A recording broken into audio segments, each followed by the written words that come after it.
dibinasakan Allah dia? Kenapa tidak dimatikan Allah? Menangis Syekh Abdul Karim Al-Maqdisi bercerita kepada Syekh Abdul Sattar. Syekh Abdul Sattar menceritakan itu berlinang air mata. Aku sekarang menceritakan itu kepada kalian dengan berlinang air mata. Kenapa tidak dibinasakan Allah SWT? Kaum Ad mati, hancur. Kaum Samud mati. Kaum Madian mati. Kenapa yang terlaknat ini masih hidup? Pertanyaan ini pernah kutanyakan kepada guruku di Al-Azhar, Syekh Muhammad Jibril. Syekh Muhammad Jibril, kenapa Allah tak binasakan Palestina? Kenapa Allah tak binasakan Israel di Palestina? Apa kata Syekh Muhammad Jibril? Kalau Allah membinasakan Israel, lalu kau masuk surga pakai apa? Allah biarkan mereka hidup supaya kau berjihad di jalan Allah. Tapi bukan berarti selesai acara ini kau beli tiket ke Palestina.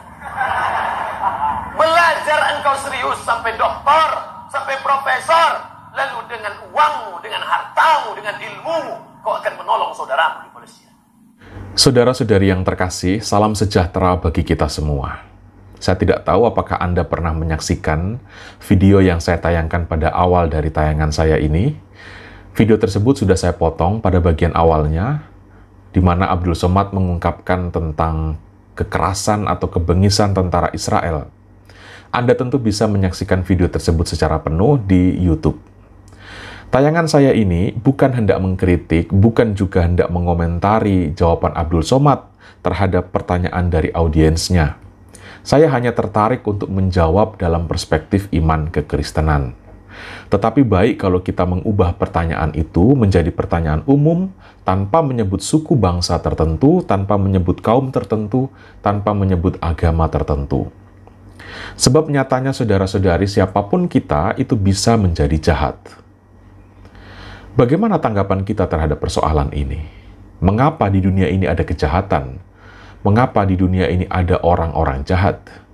Mengapa Allah tidak membinasakan, tidak melenyapkan saja orang-orang jahat itu? Dan apakah memang Allah menciptakan kejahatan sebagai tantangan, sebagai alat, atau sebagai jembatan untuk manusia supaya bisa masuk surga? Berikut ini adalah sebagian pemahaman yang perlu kita miliki sebagai orang beriman Kristiani. Dalam perspektif iman kita sebagai murid Yesus, tidak ada orang yang memang diciptakan untuk menjadi jahat. Refleksi dalam kitab Kejadian menyebut, semua yang diciptakan Allah adalah baik adanya. Allah tidak mungkin menciptakan apa yang bertentangan dengan dirinya sendiri. Dari yang baik itu pasti keluar yang baik. Dari yang jahat, keluar juga yang jahat. Allah itu maha baik, tentu dari Allah keluarlah yang baik. Kalau Allah yang baik itu menciptakan atau sengaja menghadirkan kejahatan, Allah melawan dirinya sendiri. Lalu bagaimana kejahatan itu bisa muncul? Kejahatan adalah sebuah efek dari kehidupan yang terpisah dari Allah. Kejahatan adalah akibat tidak adanya persahabatan dengan Allah. Kejahatan terjadi ketika manusia menjauhkan diri dari Allah, menolak untuk bersahabat dengan Allah, menolak untuk tinggal dalam cahaya sejati, dan memilih untuk berada dalam kegelapan. Sebenarnya tidak ada manusia yang suka tinggal dalam kegelapan. Tetapi jika ada yang terlihat tinggal dalam kegelapan, sebenarnya mereka sedang terjebak dalam cahaya yang palsu. Kita tahu iblis dikenal juga dengan sebutan Lucifer, dari kata lux yang berarti cahaya atau terang. Iblis juga bisa menjadi malaikat terang, malaikat cahaya yang bisa mengelabui dan bisa menjebak orang. Iblis bisa memanipulasi orang sehingga orang itu berpikir dan merasa paling beragama, paling mengenal Allah, sedikit-sedikit atas nama Allah. Namun, cermatilah dan waspadailah jika seruan atas nama Allah ujung-ujungnya digunakan untuk membenarkan kekerasan, untuk melawan kemanusiaan. Sudah sangat jelas bahwa orang-orang demikian sedang dalam pengaruh cahaya palsu atau sedang terpengaruh oleh Lucifer atau iblis itu. Apapun keyakinan, apapun agama dari orang itu. Karena itulah tidak cukup hanya memiliki kerinduan untuk dekat dengan Allah. Kita perlu dahulu kenal siapa Allah itu dan bagaimana Allah itu. Kalau kita mendekati Dia tanpa sungguh mengenalnya, kita bisa terkecoh. Kita sangka kita sudah beriman, ternyata kita sedang berpihak pada kejahatan. Kalau kita kembali pada iman kekristenan, kita akan tahu bahwa misi gereja adalah memperkenalkan seperti apa wajah Allah itu sebenarnya.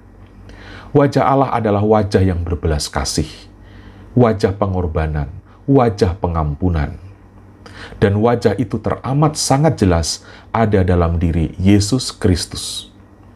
Maka kedekatan atau relasi kita dengan Yesus Kristus membuat kita mengetahui seperti apa kasih itu sebenarnya, seperti apa terang sejati itu sebenarnya.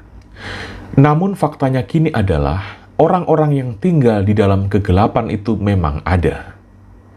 Dan kita harus menerima kenyataan itu. Pertanyaan sekarang adalah, mengapa Allah tidak menyingkirkan atau melenyapkan saja orang-orang yang berpihak pada kejahatan? Bukankah mereka itu ibaratnya benalu, ilalang yang perlu untuk dicabut? Saudara-saudari, kita semua dipanggil untuk berbuah dalam kondisi apapun. Tuhan tidak meminta kita untuk sibuk mencabut dan menyingkirkan hal-hal yang tidak sejalan dengan kita. Tuhan meminta kita untuk berjuang agar berbuah dalam setiap kondisi hidup. Walaupun hidup di tengah kejahatan, berjuanglah untuk berbuah. Itulah misi kita.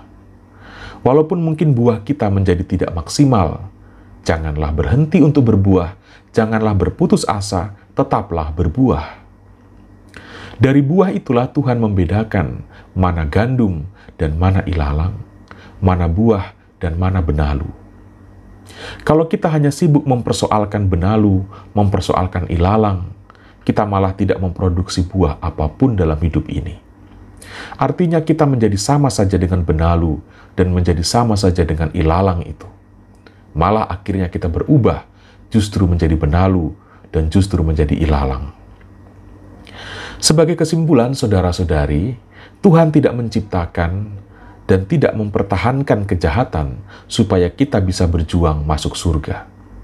Tuhan tidak menciptakan kejahatan sebagai alat supaya kita bisa masuk surga. Tetapi tetaplah berbuah walau hidup di antara orang-orang yang jauh dari cahaya sejati. Tetaplah berbuah walau hidup di tengah orang-orang jahat. Tuhan tidak memperhitungkan banyak atau sedikitnya buah yang kita hasilkan. Tuhan ingin melihat kita berbuah dalam kondisi apapun hidup ini. Karena itu, mari kita tidak sibuk mempersoalkan tentang kejahatan. Mari kita lebih mempersoalkan bagaimana cara kita supaya kita tetap bisa berbuah. Dan Yesus mengajarkan kepada kita, supaya kita bisa berbuah, kita harus tetap tinggal pada pokok anggur. Artinya, berelasi dengan Yesus Kristus adalah kunci utama agar kita bisa berbuah. Ingat saudara-saudari, ranting yang menghasilkan buah itu pasti akan dibersihkan. Tuhan Yesus memberkati kita semua.